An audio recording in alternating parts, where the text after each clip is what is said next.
Fala galera, tudo bem com vocês? Vamos continuar a nossa novela, nosso seriado da Netflix aí. Seria bem legal, né, se tivesse um seriado da Netflix sobre a história do Brasil. Na verdade tem um que é bem legal, chama Guerras do Brasil. Quem puder, assista. Mas vamos continuar aí nossa história. Vocês lembram que na aula passada a gente tinha terminado falando que quando o Napoleão invadiu a Espanha e Portugal, lá entre os anos de 1807 e 1808, toda a América Espanhola, ela aproveitou essa oportunidade para se libertar da colonização. A Argentina se libertou em 1816, o Chile em 1818, a Colômbia e a Venezuela em 1819 e o Peru em 1821. A principal potência econômica e bélica do século XIX, que era a Inglaterra, reconheceu imediatamente a independência desses países, principalmente porque eles tinham interesse em ampliar as possibilidades de negócio, porque quando você tem colônias que são dependentes de metrópoles, isso limita muito o que pode ser comercializado, negociado entre os países. Então, eles tinham interesse nessa independência para eles ampliarem essas possibilidades. Só que com o Brasil, que era a única colônia portuguesa, aconteceu uma coisa um tanto quanto inusitada, né? A coroa migrou para cá com toda aquela galera que subiu nos barcos e veio para cá. Foi muita gente. Os movimentos internos que tinham rolado de contestação, por exemplo, lá em Confidência Mineira, em 1789, eles não foram suficientes para despertar o sentimento de independência no Brasil. Na Europa, devido ao bloqueio continental, o Napoleão Bonaparte ele determinou a ocupação de Portugal. E Portugal estava resistindo em aderir a essas imposições francesas devido à dependência que ele tinha em relação à economia inglesa. Então, por ter escoltado a coroa portuguesa, a Inglaterra ganhou de presente, digamos assim, do príncipe Dom João, a chamada Abertura dos Portos às Nações Amigas, que foi uma lei promulgada em 28 de janeiro de 1808. Esse fato que originou a fuga da família real portuguesa para o Brasil, que era a principal colônia de Portugal, teve esse forte apoio do governo inglês por causa do interesse que os ingleses tinham no algodão que estava sendo produzido aqui no Brasil. O que foi essa imposição desse bloqueio continental? O que foi o bloqueio continental em si? Foi um ato determinado pelo Napoleão Bonaparte para que nenhum país europeu aliado à França realizasse comércio com o reino da Inglaterra. Qual que era o objetivo deles? Como eles não conseguiram derrotar a Inglaterra pelas armas, eles estavam tentando enfraquecer a Inglaterra economicamente para eles perderem poder e, consequentemente, assim serem derrotados. E como a gente falou, de onde que vinha esse interesse dos ingleses? Principalmente por causa do algodão. A Inglaterra, eles estavam enfrentando uma certa dificuldade em conseguir algodão, porque até então, o bloqueio continental imposto por Napoleão, ele dificultou demais o comércio inglês no porto de Lisboa. E era o porto de Lisboa que funcionava como intermediário entre o algodão brasileiro e os compradores ingleses. Outra coisa que estava rolando também, a Guerra da Independência nos Estados Unidos estava dificultando muito a comercialização do algodão da América do Norte. Então, assim, os ingleses eles estavam desesperados, na iminência de verem o progresso da Revolução Industrial, que o algodão é a principal matéria-prima da Revolução Industrial. Eles estavam com medo da Revolução ser paralisada ou ser comprometida pela crise desse fornecimento de algodão.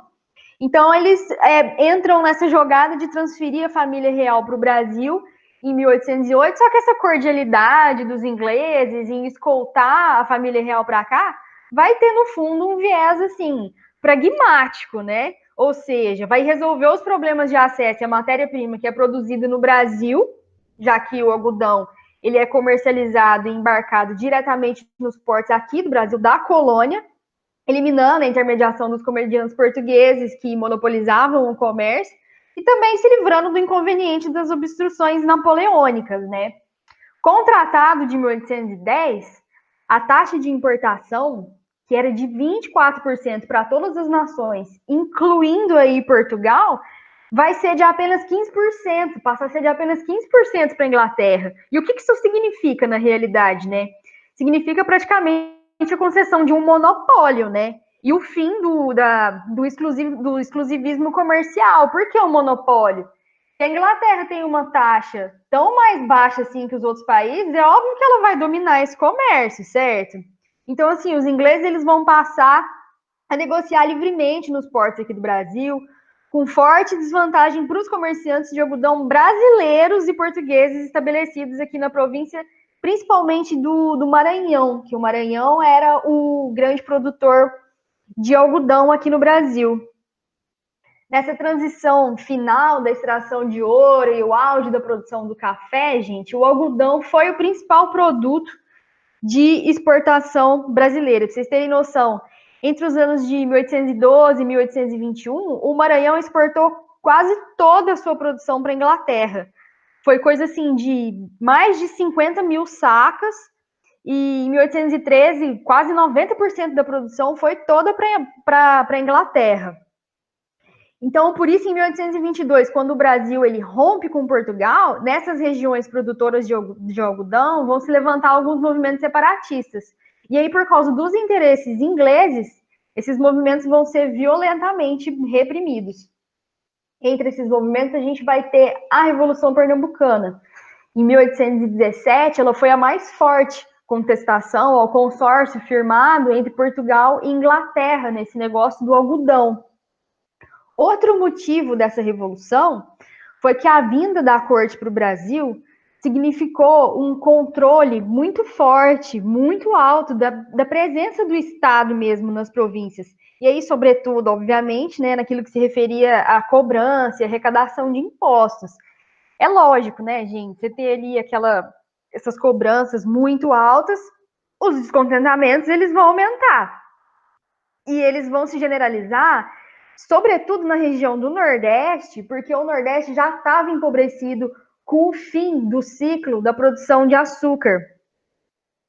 A gota d'água, assim, para a eclosão da Revolução Pernambucana, ela foi formada pelos pactos firmados entre Portugal e Inglaterra, que eles interferiam diretamente nos interesses comerciais dos brasileiros e portugueses residentes no Brasil.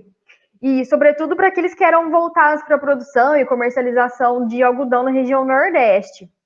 Só que a Revolução Pernambucana, obviamente, né, foi violentamente debelada pelas tropas oficiais e ela seria a última contestação ao domínio português sobre o Brasil antes da independência, que vai acontecer dali 4 anos. Chegaremos lá. Quais que são as consequências dessa ilustre presença da família real aqui, né? A gente tem que lembrar que, assim, o Brasil, em 1808, quando a corte chega aqui, o Brasil era uma colônia atrasada, ignorante, digamos assim, né? Às vésperas dessa chegada da corte no Rio de Janeiro, o Brasil era, assim, um amontoado de regiões com pouco contato, isoladas umas das outras, sem comércio, não tinha muita forma de relacionamento entre essas regiões. E o mapa já era muito semelhante ao que ele é hoje. Mas a maioria da população ainda se concentrava ali na região do litoral. Então tinha um imenso território virgem, escassamente povoado. E aqui no Brasil você tinha o quê? Coisa de 3 milhões de habitantes. De cada 3 brasileiros, um era escravo. Era uma pessoa escravizada. A população indígena ali estava estimada em nem 1 milhão de pessoas, 800 mil mais ou menos. Era uma população analfabeta, pobre, carente de tudo. Então, com a chegada da coroa portuguesa, muitas transformações vão acontecer na vida da sociedade brasileira. Entre elas, a abertura dos portos, né? Quem vai se beneficiar mais nessa história toda? Com certeza vai ser a Inglaterra, como a gente viu. E aí vai rolar a fundação do Banco do Brasil, a criação da Casa da Moeda, a instituição das escolas superiores, a criação do Jardim Botânico, de institutos científicos, a liberação da imprensa. E essas modificações, elas vão representar os primeiros passos do processo de independência, porque é aí que começa a se construir esse processo de independência, considerando esse fim do pacto colonial que vai unir e, digamos assim, submeter, né, a colônia à metrópole.